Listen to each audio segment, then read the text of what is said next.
మమతా బెనర్జీ ఎట్లయితే కేంద్ర ప్రభుత్వ పథకాలని తన రాష్ట్రంలో అమలు చేయకుండా అడ్డుకుందో, ఇప్పుడు మమతా బెనర్జీ దిగిపోయాక అక్కడ అనేక కేంద్ర ప్రభుత్వ పథకాలు ఆయుష్మాన్ భారత్ అమలవుతోంది, ప్రతి ఒక్కళ్ళకి 5 కిలోల బియ్యం అమలవుతోంది.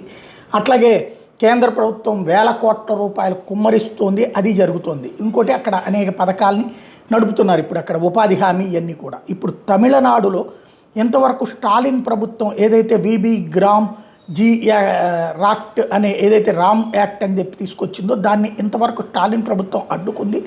ఏంటంటే కేంద్రానికి సంబంధం లేకుండా రాష్ట్రానికి నిధులు ఇచ్చేస్తే రాష్ట్రం చూసుకుంటుందని దానికి కేంద్రం ఒప్పుకోలేదు. ఇప్పుడు విజయ్ ప్రభుత్వం వచ్చింది. విజయ్ తాజాగా నీతి ఆయోగ్ సమావేశాలకు కూడా అటెండ్ అయ్యాడు. క్రిందటిసారి స్టాలిన్ అటెండ్ కాలేదు.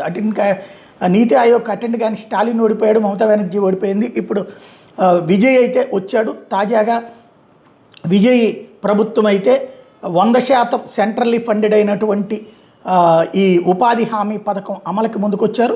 తమిళనాడు దానికి 3034 కోట్ల రూపాయలు కంట్రిబ్యూట్ చేయాల్సి ఉంటుంది. ఈ ఏడాదిలో 1.5 ట్రిలియన్ ఎకానమీ వైపుగా తీసుకువెళ్లేందుకు ఇది కీలకమన్నటువంటి పాయింట్ని తమిళనాడు ప్రొజెక్ట్ చేసుకొచ్చింది. తద్వారా కేంద్ర ప్రభుత్వంతో పేచీలు పెట్టుకునే ఉద్దేశం తనకు లేదని తేల్చి చెప్పాడు.